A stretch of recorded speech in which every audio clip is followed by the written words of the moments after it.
नमस्ते प्रिय विद्यार्थियों, हिंदी एकेडमी बीकानेर में आपका हार्दिक स्वागत है। आज हम पढ़ रहे हैं ऋतुराज जी का साहित्यिक परिचय। कक्षा 10 की पुस्तक क्षितिज में हमारे 7 चैप्टर कंप्लीट हो चुके हैं। आज हमारा चैप्टर नंबर 8 है। अगर प्रिय विद्यार्थियों आप हिंदी से तैयारी कर रहे हैं यूजीसी नेट सेट अदर किसी टीचर एग्ज़ाम की जहाँ पर आपकी हिंदी साहित्य पूछा जाता है, तो ये क्लास आपके लिए महत्वपूर्ण होगी, क्योंकि हम पढ़ रहे हैं एनसीईआरटी में जो कवि दे रखे हैं उनका साहित्यिक परिचय। आज हम पढ़ेंगे ऋतुराज का साहित्यिक परिचय। ऋतुराज का जन्म सन 1940 में भरतपुर में हुआ। राजस्थान विश्वविद्यालय जयपुर से उन्होंने अंग्रेजी में एमए किया। 40 वर्षों तक अंग्रेजी साहित्य के अध्यापन के बाद अब वे सेवानिवृत्ति लेकर जयपुर में रहते हैं। उनके अब तक 8 कविता संग्रह प्रकाशित हो चुके हैं। आपसे पूछे कि ऋतुराज जी का जन्म कब और कहाँ हुआ, तो आप बताओगे राजस्थान के भरतपुर जिले में 1940 में। उनके अभी तक 8 कविता संग्रह प्रकाशित हो चुके हैं, जिनमें से एक मरण धर्मा और अन्य, पुल पर पानी, सूरत नीरत और लीला मुखारविंद, ये उनके प्रमुख रचना है। उन्हें सोमदत्त, परिमल सम्मान, मीरा पुरस्कार, पहल सम्मान, बिहारी पुरस्कार मिल चुके हैं। ये उनको पुरस्कार अपनी रचनाओं के लिए मिल चुके हैं।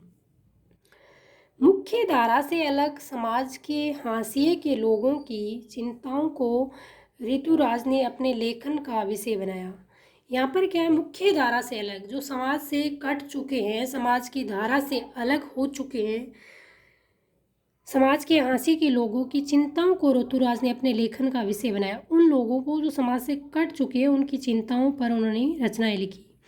उनकी कविताओं में दैनिक जीवन की अनुभव का यथार्थ है और वे अपने आसपास रोजमर्रा में घटित होने वाले सामाजिक शोषण और विडंबनाओं पर निगाह डालते हैं। यही कारण है कि उनकी भाषा अपने परिवेश और लोक जीवन से जुड़ी हुई है।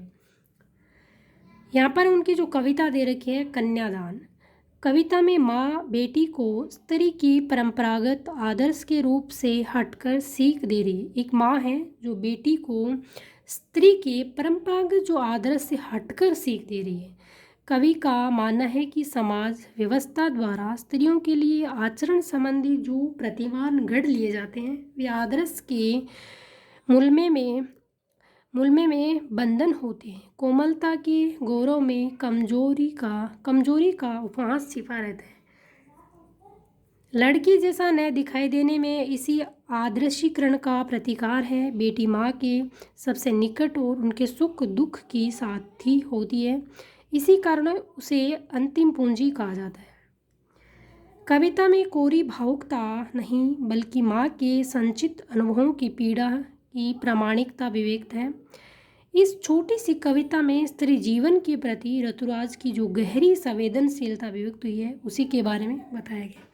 प्रिय विद्यार्थियों, अगर वीडियो अच्छा लगा तो अपने मित्रों के साथ शेयर कर दीजिएगा और चैनल पर नए हैं तो चैनल को सब्सक्राइब कर लीजिएगा।